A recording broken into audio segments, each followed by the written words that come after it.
Hello everyone, Blugoblin here. Thank you for joining me for my comic book review for this week in April 2013. I want to thank y'all for joining me. Before I get started, I want to give my shout outs. Of course, as always, my student, TheMtVernonKid, Chris, my brother from another mother. It's always good hearing from you, bro. My old buddy Brandon Hex, who just started another channel. I put the link to his new channel in the description. Go resub to him if you are already subbed to his other channels. And of course to my loving girlfriend Jennifer, Lenora 2003, Lenora's Crafts. I love you, baby. And to all my friends at Dark Avenger Inc Plus. And speaking of Inc Plus, they're going to be putting together another assemble program, another live show this coming Saturday. So stick around. Subscribe to their channel and check that out when you can. I don't have any independents for this week, but I do have some goodies here. And okay,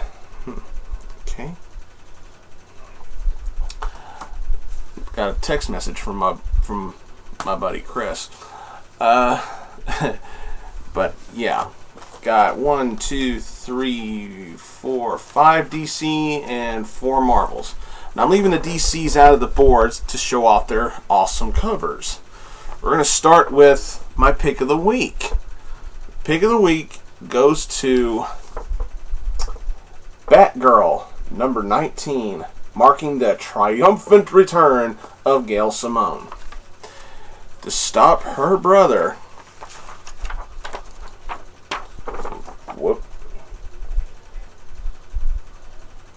must she commit the ultimate crime. That is one hell of a cover. Awesome stuff. I don't mind these fold-out covers. At least they're not foil. But yes, this is the triumphant return of Gail Simone. I'm a fanboy. Deal with it. But man, this was some good stuff. This is the conclusion of the story involving, well, I'm pretty sure it's the conclusion. Yeah, this is the conclusion of the story involving James Gordon Jr. and everything, and he's still, he's not as creepy as he has been in the previous issues, but he's still really creepy. Really creepy.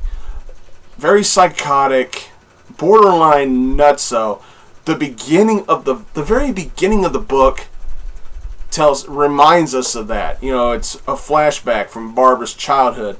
You know, the only times that James and I ever got along was when we watched old movies together. And they're watching a slasher movie, a really bad slasher movie. And James Jr., he turns away and she's like, "Don't be scared." He says, "I'm not turning away because of the blood. I'm turning away because the killer in this movie is so sloppy." What kid talks like that? But, some more brilliant character development in here. We get a nice a reuniting of Barbara and her roommate Alicia, and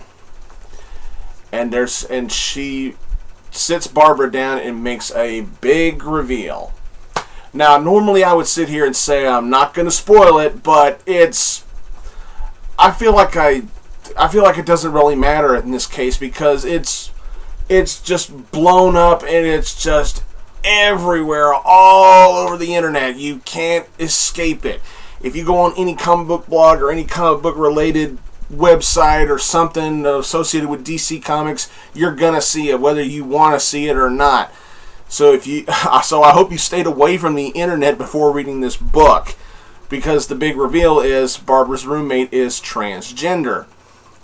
Now, I remember in my 300th video when Chris, Deadpoolzilla, and I were talking about when DC stupidly fired Gail Simone, I said that Gail was going to bring up a transgender character. And this is where we finally see her. But it's as big a reveal as this is. It's the first transgender character it's the first canon transgender character in mainstream comic history. But the reveal is just basically she just says she's transgender and her and Barbara hug and that's it. No questions, no more talking about it, nothing, just she says it and that's it. Move on to the James Jr. scenario. Which is kind of but it's the James Jr. storytelling that really sunk me in and really made me truly love this book. You talk about drama, you talk about intensity, you talk about making it personal. This was fantastic writing. Great stuff. The artwork from Daniel Sempier, I gotta give him props because he did a great job on here. Barbara tracks down James Jr. and their mother at an old amusement park, and this is where it really gets personal. This is where it really gets dramatic, and hence the reason for the cover. There's a big reveal about Batgirl that James blurts out, but it's something that Barbara's mother already knows. I'm not going to give everything away about that. And there's a big, shocking moment during this scene that I didn't see coming. And then we finally finish it out with a pretty good fight scene between Barbara and her little brother. And it ends really sickly. And Junior, even when he's got his back against the wall, he remains creepy and psychotic. He's like, he's almost pulling like a David Caruso, putting on his shades. You'll never be rid of me. Yeah! No, I'm not going to go there. But the drama was great. The artwork was incredible. The storytelling was phenomenal. Every bit of it I enjoyed. There were bits of it that I kind of felt could have been done a little bit better. But overall, this was a fantastic read. Couldn't get enough of it. After I read it, and then I read some more comics, I came back and read this again. It was good. It ends on a really big kind of moment because you don't know where it's going. You don't know the outcome of the characters after you see what's going on in here. The ending makes you wanting more. The ending is going to have you asking more questions. But in this case, it works and it did the right thing. Everything in here was great. Gail, welcome back to Batgirl. You were missed, even if you were only gone for 2 issues. This was phenomenal. Loved every bit of it. Get that book and enjoy it. All right, next up, Batman number 19. Bruce Wayne's greatest foe.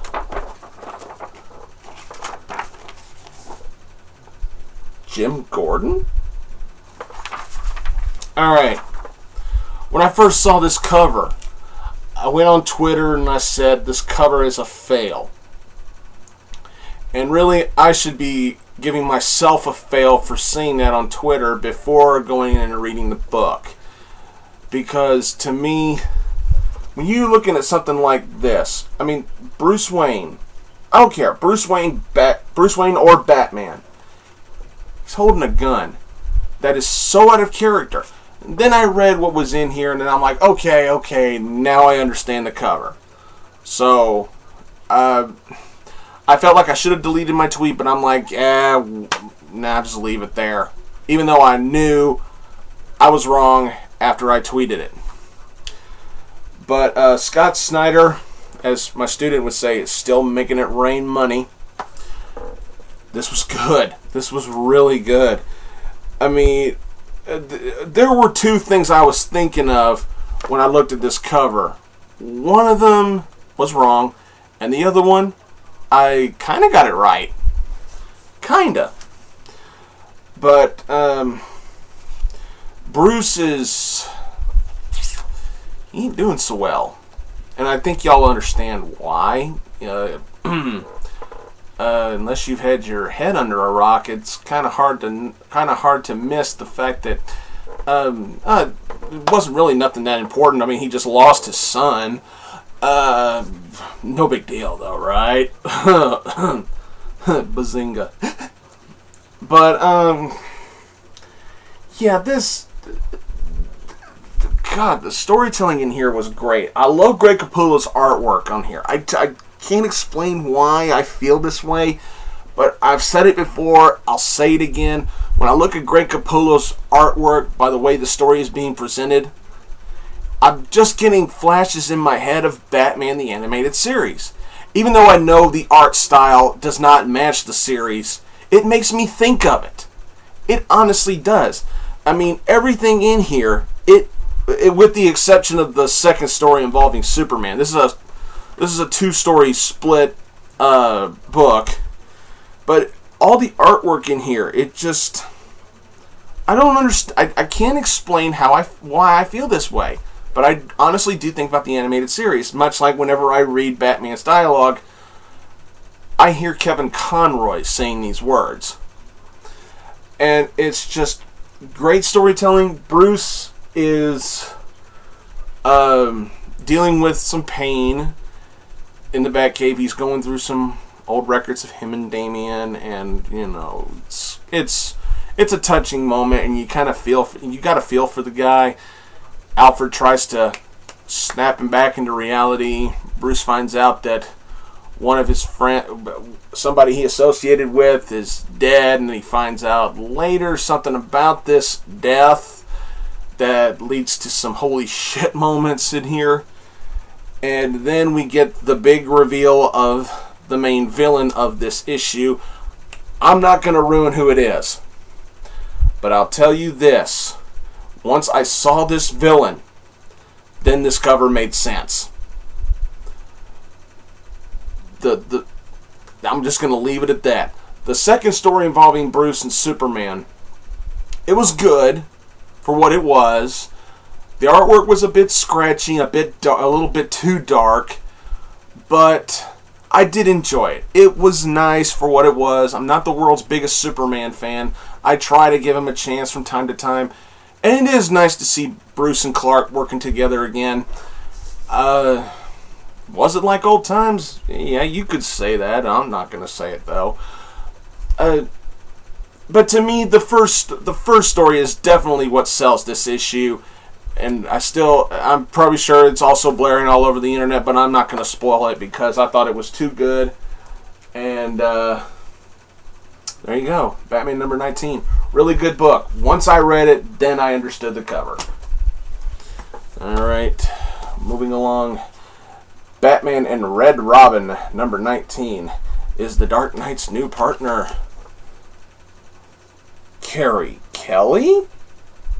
Get a good look at that. That is an awesome rendering of Carrie Kelly. Yes, the Carrie Kelly from The Dark Knight Returns story. Finally, she is made into a canon character in the New 52 universe. This is her big first appearance. And I'm sure you're probably asking, is she going to be the next Robin? Is she not going to be the next Robin? I'm not telling you. Buy this book and find out for yourself. But what I will say is that, yes, it is indeed Carrie Kelly. And her character in here, I like it. I like her. She's got an attitude. She's a kid, but, she's got this whole, it's like, I'm not going to be screwed with kind of attitude, and I like it. It's really nice. I see this Carrie Kelly, and I'm instantly reminded of the Carrie Kelly that I got familiar with in The Dark Knight Returns. Good stuff. I mean, I really enjoyed this issue. Now, yes, it's called Batman and Red Robin because, Tim Drake, Red Robin, is the member of the Bat family that's working alongside Bruce in this issue. Barely. We don't really see Tim interact much with Bruce until the very end of the story, but trust me, it's a big interaction, and I'll say this for Tim, when he finally steps in and starts working with Batman in this book, I'll say this for Tim, dude's got a spine. He's got a spine. Now, about Batman himself in here, oh my God. Oh my God, oh my fucking God. Bruce has fucking lost his mind in this book.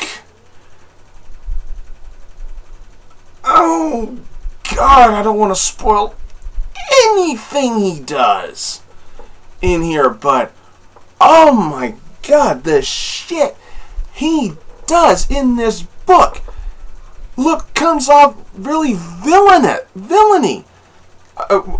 He comes off like a villain in this book. The shit that he does. Of course, that's just the way I took it. I'll say this. He captures somebody, I'm not going to say who it is, and then he states what he did it for. And when I read the shit he said in here, and what he wants to do, I was like, Bruce! Pow, pow, pow, pow, pow, pow, pow, pow, pow, pow, pow, pow. Wake the fuck up! Really? Yeesh. Oh God, Sigmund Freud would jump out the window. This was crazy. God. And I thought Batman went nuts when Jason died. Jesus! That's all I'm going to say. I'll give props here. Peter Tomasi, Patrick Gleason. Y'all did a great job with that. It's just... Jesus! That's all I can say. Just get that book and look at what Bruce does. And I'm not going to spoil what goes on with Carrie Kelly. All I'm saying is she's here. Alright. Excuse me. Moving along. Green Lantern Corps number 19. The Fall of the Corps. I love this. Or Rise of Mogo. Bitchin' cover. I love that. Now, this is part 10 of Wrath of the First Lantern. Now, before I start reviewing this, I need to say something. Last week's review, I did a review concerning Green Lantern number 19. And apparently I wasn't thorough enough in my explanation as to why. I thought the issue was good, but I kept saying it was more of the same shit we've been seeing in this Wrathless First Lantern story. Yes, I am aware what Sinestro went through, and I'm sorry that I didn't cover that. Okay? Yes, that was a big moment, and yes, I did read the whole book.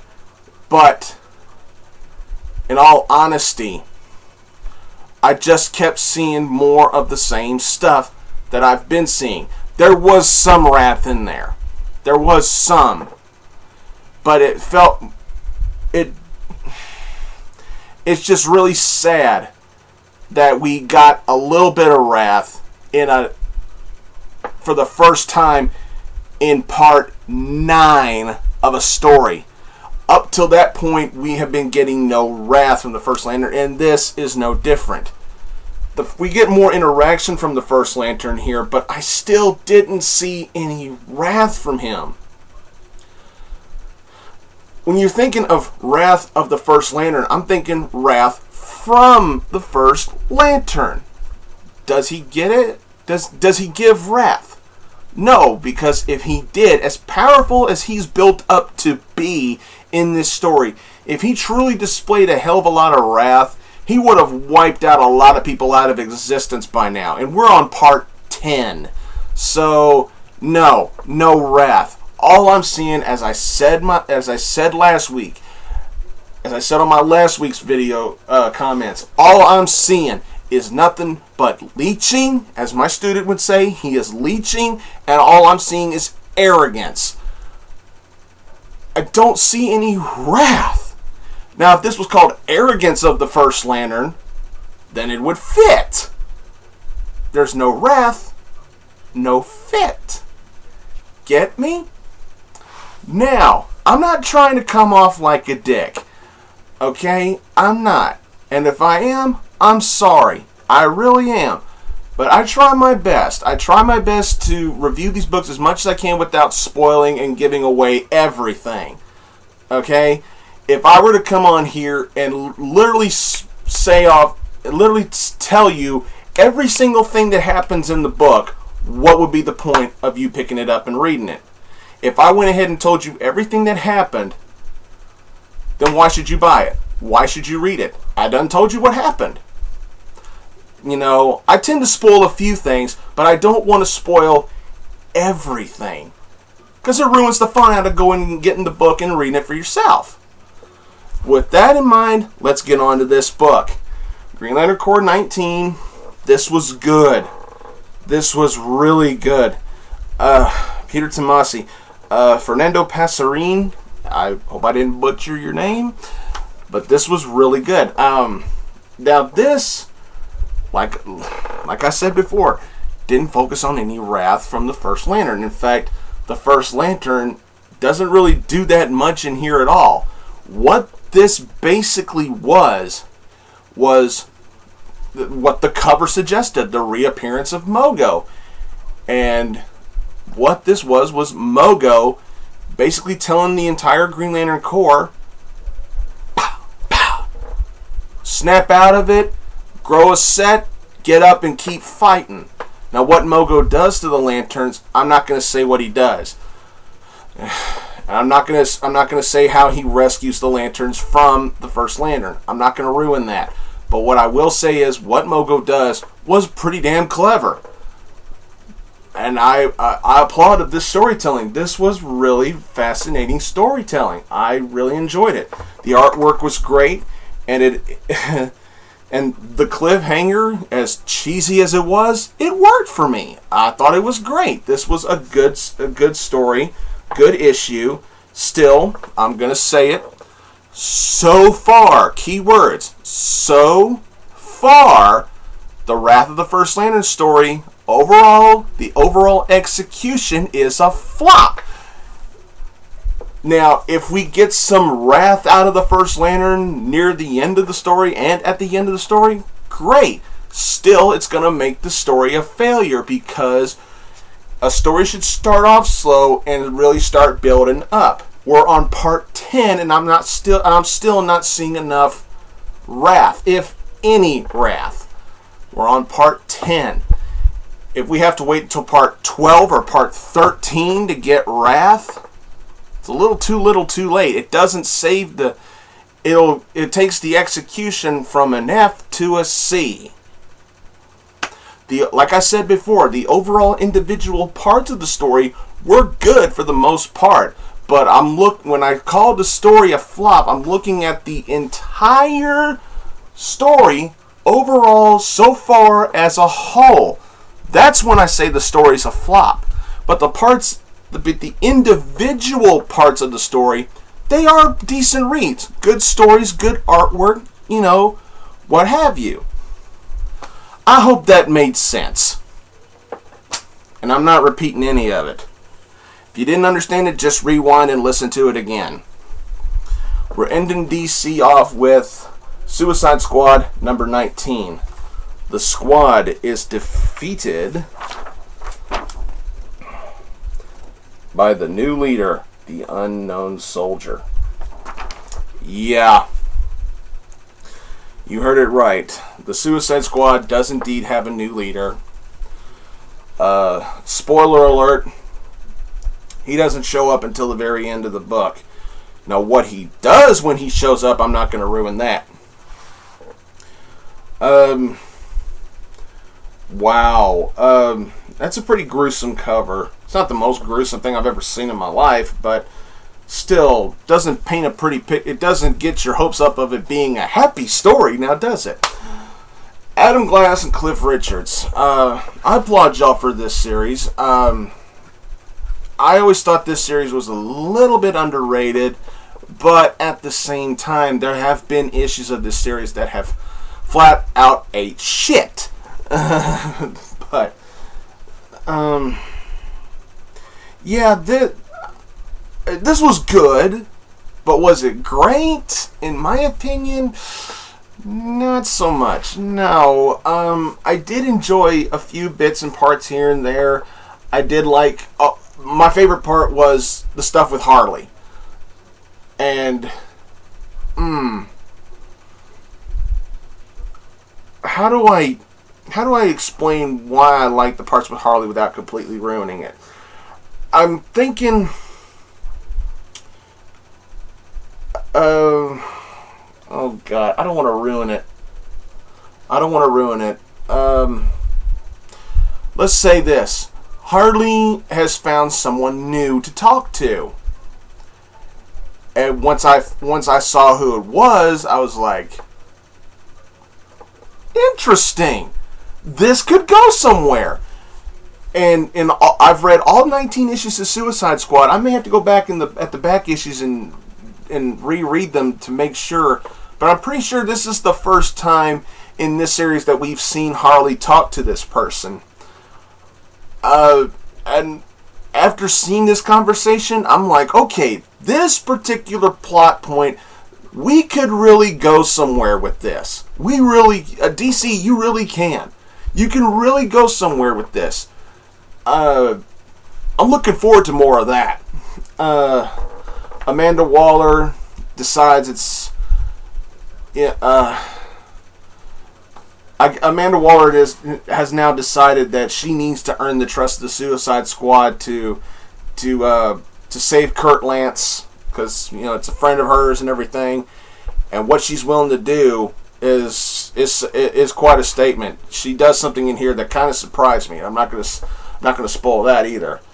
A good read, a really good read. It's not perfect. It's not really great, but I think it's a good enough read to say I'm sticking with it. I'm really enjoying the series. Once again, Harley, the stuff with Harley was my favorite parts, and yeah. If you've been sticking with this series, I'd say stay with it. If you're not a big fan of stuff like this, then just pass on it. But yeah, I did enjoy that. All right, moving on. Okay, now we're going to Marvel. We only got 4 from Marvel. All right, we're going to start off with Age of Ultron, Book 5. Brian Michael Bendis, Brian Hitch. I gotta say though, I like that cover.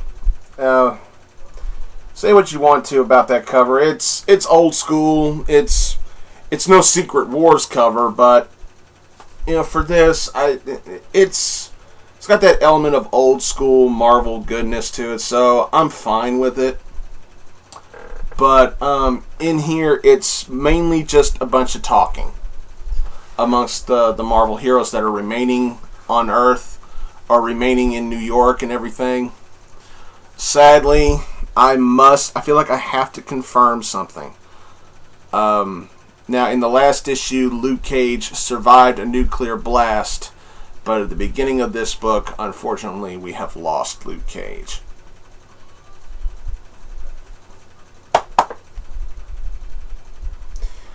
Let's hope you didn't die in vain, Luke. Just nice stuff in here. And it was good to see the original Nick Fury again. I'm talking Nick Nick Fury. I'm not talking Samuel L. Jackson Nick Fury that Marvel hammered into the 616 universe just so it can match what it looks like in the movies. But the true Nick Fury is back, and he's in here, and he's been prepared. And he leads the heroes to an underground base in the Savage Land, and he had some pretty nifty stuff for our heroes. And I loved Iron Man's reaction to seeing his old Mark II suit. He's like, this old school technology can't be detected by anything from Ultron. Nick's like, that's right. He's like, oh, Mark II, I love you. I was like, finally, we get some good Tony Stark dialogue in here. We get a flashback of concerning Tony, Reed, and Hank Pym, and Reed Richards, over the Vision. And even back in this flashback, Hank and Reed are saying something like, Vision was created by Ultron.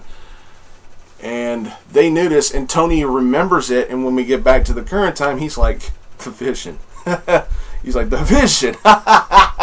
It's almost like you can see him. He's trying not to snap, but he's trying to stay focused, but you can also tell that Tony's trying not to snap, thinking, son of a bitch, we should have took care of it. Something like that. This was good. I mean, on the action, not so good, but on the storytelling and plot direction, I have to give it a plus. It was very nicely done. Bendis' writing has been solid thus far. Brian Hitch's artwork, it was especially nice in this particular issue, especially with the ending. Yeesh. I loved the last page. I loved the stuff that Wolverine said. And the plan that the heroes have got. I'm not going to say what they're doing, but what they want to do, it does seem it would seem questionable to a hero's perspective, but Wolverine's got this whole fuck it attitude. I was like, we need to do what we need to do, and he says on the last page, he's like, and by the way, I'm not asking for anybody's permission. Snicked. I was like, fuck yeah, that's Wolverine, man. This is good stuff. If you're wanting good plot direction for Age of Ultron, then get this, because I think anybody would enjoy this if they've been loving this story so far. This was good. I have to tip my hat to Bendis on that one. Alright, moving along. The Fearless Defenders, number 3. Yeah, it's in my skin, bitch! Cullen Bunn and Sliney. Cullen Bunn, Jesus Christ, this is good. This is a good story. We get another... This right here mainly was a backstory about the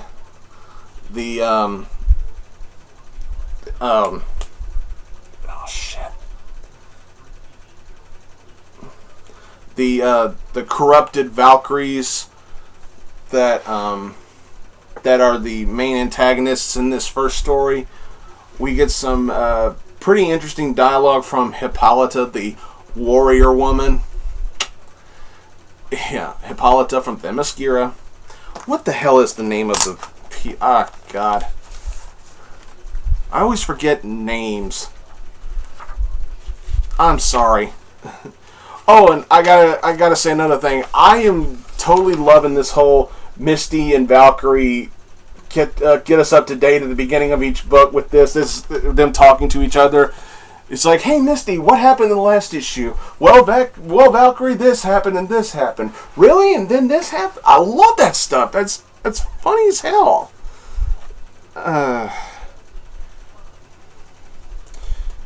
Love the stuff from Misty Knight.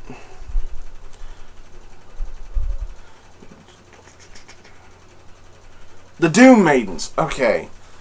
That's what Hela calls them. But okay.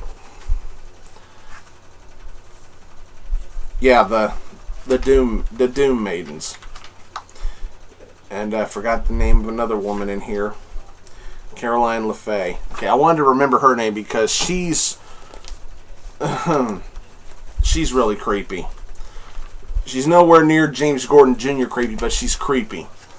But anyway, the All-Mother have tell Hela down, and they're saying, okay, Valkyrie, you are going to be in charge. No, they tell Hippolyta, you know, it's like, you are going to take care of the Doom Maidens, and you can take these three, and she's pointing to Valkyrie, Misty Knight, and Annabelle Riggs, who's, I love how the comic says, up until this point she was an ordinary girl. she's like 3. I love it. You almost want to, after Annabelle learns that that she's going to be now a sword maiden for Hippolyta and Valkyrie, you almost want to hear a do do do do do do whoa whoa kind of sound. It's cute. This is great stuff. It's fun. This is going to be one of those series that is just simply fun. Now, they're on a mission. One of the things they have to do is to save Danny Moonstar. Okay, I'll give this away. They do rescue her, but did they rescue her in time? Now that I'm not going to ruin.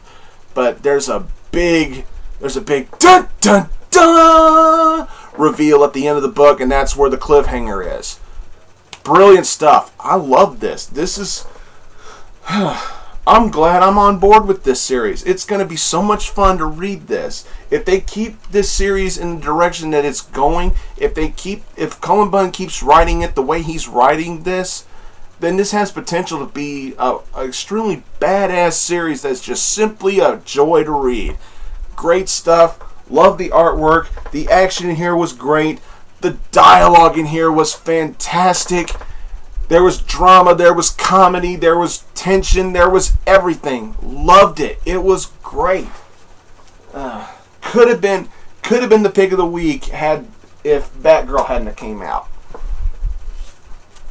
All right, moving along. Uncanny Avengers number 6. Hope y'all are still with me. Rick Remender, Daniel Acuna. I hope I didn't butcher the artist's name. But a nice John Cassidy cover on this. It's Thor versus Apocalypse, round 1, fight. Now this fight, as the solicit for it said, takes place in the past. This was before Thor got Mjolnir, the hammer. This was before Thor had the hammer. And even back then, he was still, at times, a really arrogant prick. But that's part of who Thor is, and that's part of what makes Thor Thor. But in here, Thor gets very Thor, if you know what I'm saying. I mean, he's going up against Apocalypse, and he's got about as much chance as a snowball in hell. Yeah, this Thor, big spoiler here, Thor gets his ass whipped. Big time. Action-wise, this was fantastic. This was one of the better issues of Uncanny Avengers that I've read out of the whole series so far. Rick Remender did a very good job with the writing. The story is very well paced for the most part. Thor having to fight Apocalypse with his old axe. I can't even begin to try and pronounce the name of the axe, so I'm not even going to try. But Thor gets some unexpected help from Loki, and it actually works for him. Loki actually gives Thor some good advice on how to best Apocalypse for now, and unfortunately, when this happens, it pisses off Daddy. Odin is not happy. He is not. good stuff. I mean, just good stuff. I really enjoyed this. The writing was good. The dialogue was good. I loved Thor's dialogue in here. It's not the best. It's not the best dialogue I've ever heard from Thor, but I really enjoyed it. The action was good. The artwork was very good. I mean, it wasn't perfect, but then again, you know, it's still early in the series. But yeah, I think this issue is definitely worth a buy. Check this out. I think any Thor fan would really enjoy it, especially my buddy Thumbscrews. I think he would enjoy this. He's a big Thor fan. Uncanny Avengers number 6. Great read. We're going to end this with Uncanny X-Men number 4. I love that cover. Nice spread of Magic with that big hunkin' sword. You see, dudes, even girls can overcompensate with their huge ass swords. Now, we all know what us dudes overcompensate for, but what does a woman overcompensate for?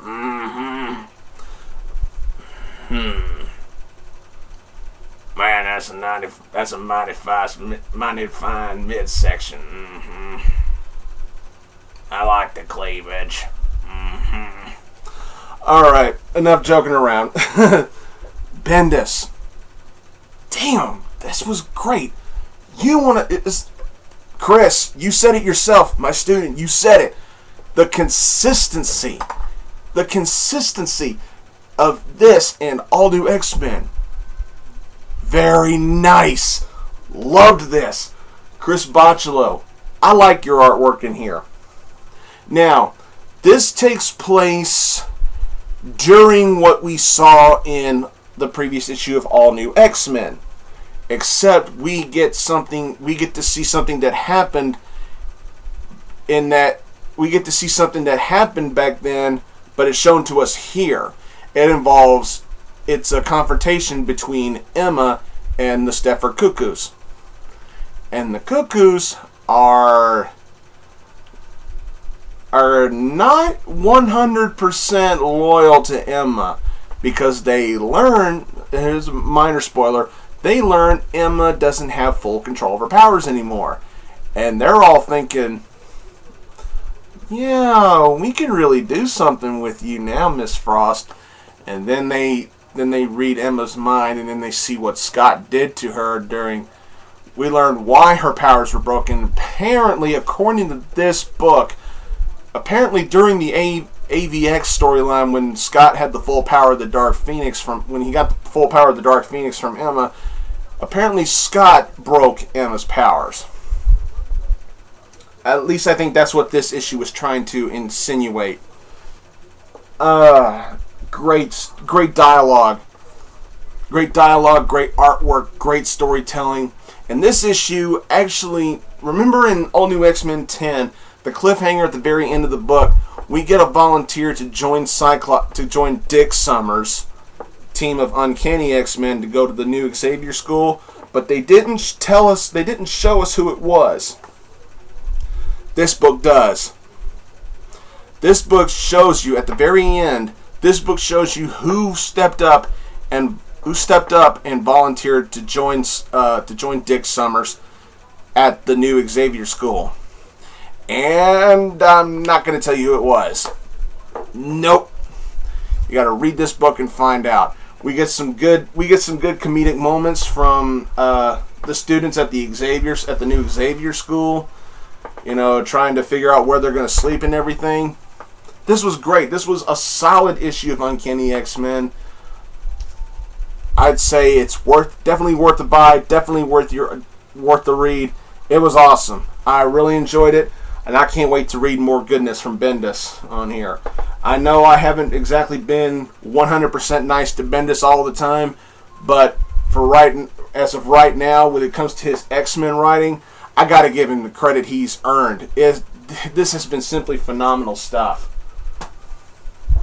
Well, that's all I got for this week, everybody. I'm done! And I want to thank you all for watching. Don't forget to subscribe to me, please. Subscribe to me here, Blugoblin01, and my second channel, Blugoblin X. Don't forget about Dark Avenger Inc. Plus, they're going to do a live show on Saturday. Hopefully, I'll be there. Hopefully. Don't forget about my student, TheMtVernonKid. My girlfriend, Jennifer. I love you. Lenora 2003. Lenore's Crafts. Thanks again for watching, everybody. Until next time, I will see you all later.